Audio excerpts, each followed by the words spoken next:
So today we're going to be talking about the LabRadar, the king of chronographs. Are you ready? Stand by. Welcome back to the Humble Marksman channel. I'm David and this is the LabRadar. What the LabRadar is about a $550 chronograph. Now you may be thinking to yourself, hey, I can buy a chronograph for about 120 bucks. And yeah, you can, and they work. They're fine. They're just a hassle to deal with. You have to make sure that the platform is like super level. You got to put them 10 foot downrange and you have to shoot through those little shade sails. And if the lighting is kind of wonky, the readings are bad, they're just a hassle. Eventually you're lended to a buddy and he'll shoot it and break the darn thing. So then you have to get him to buy you another $120 chronograph and then you'll be just as miserable with your second $120 chronograph. Sounds like a true story, right? Yeah.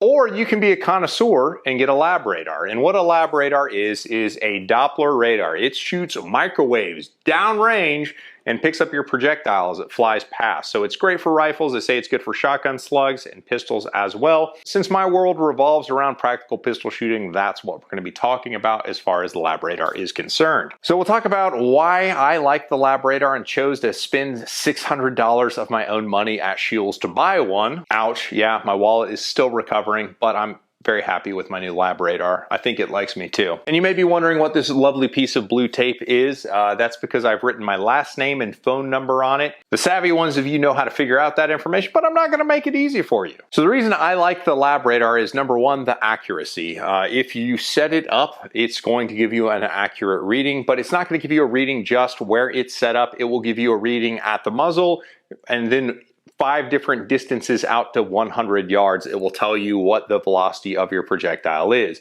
So for competition shooting, generally speaking, we read our distance at 10 feet. So I set up my distance to be for 10 feet, although pro tip, when people use LabRadars to chrono, it matches. They always give you the velocity at the muzzle, which isn't what you're supposed to do.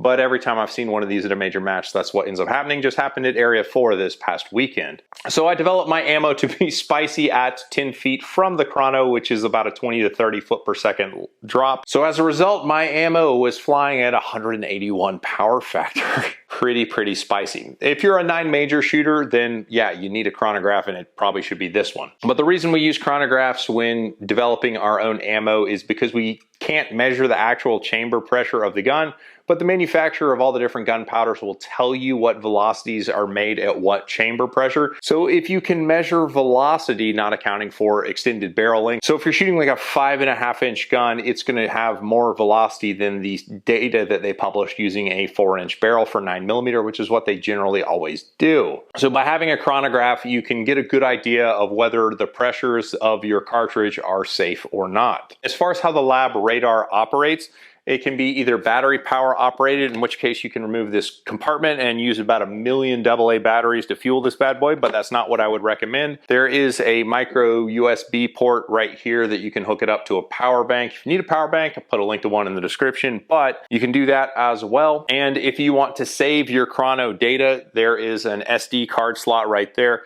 that you can save your series of shots on. There's also a smartphone app that's not particularly great while you're actually chronoing, because if you're using the LabRadar, you're standing right next to it. So like adding the complication of holding up your phone and using it to manipulate it's just stupid. I don't know why you would need the app, but what it is handy for is you can get the data off the unit and look at it and mess with the numbers or whatever. So that is useful to be able to have that information on your phone, but it's not particularly useful as it relates to the operation of the chrono itself. As far as setup is concerned, you will need a tripod. Since I always have camera tripods in my car, I just use a camera tripod. So I'll set it on the tripod.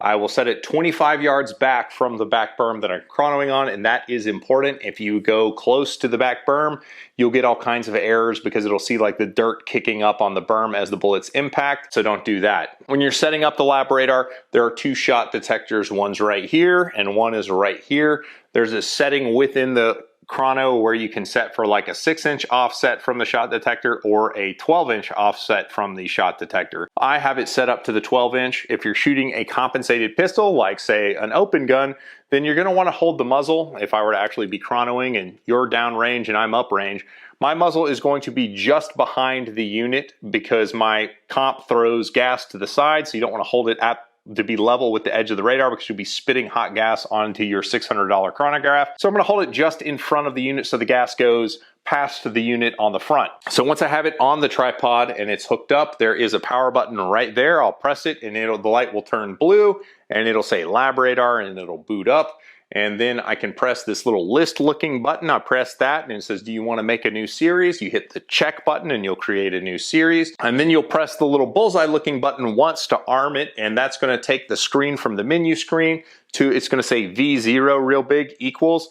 And that's going to let you know it's in shot reading mode. You're going to press it one more time and now you've armed it and the blue light turns amber and you're ready to shoot. Each time you fire a shot, it's going to make the little amber light blink once to let it know that it's seen a shot, and then it'll pop up what the speed is on the screen. And it's just that easy. Ever since I've understood how to set up the LabRadar, I've not had any issues getting shot readings. I've had a grand total of 1 out of about 100 rounds not pick up when I was using the LabRadar correctly, which is a pretty good success rate considering what just the stupid shade sail chronos typically are. So it's not cheap, but it's really, really good. And in my opinion, that's probably the best chrono going. If you want to check one out, I'll put a link in the description, but I warned you, they're really expensive, but they're also really, really nice. So that is the LabRadar. Let me know what your experience with chronographs are. In fact, tell me the best story of your friend shooting your chrono in the comments below. I appreciate you guys, and I'll catch you on the next one.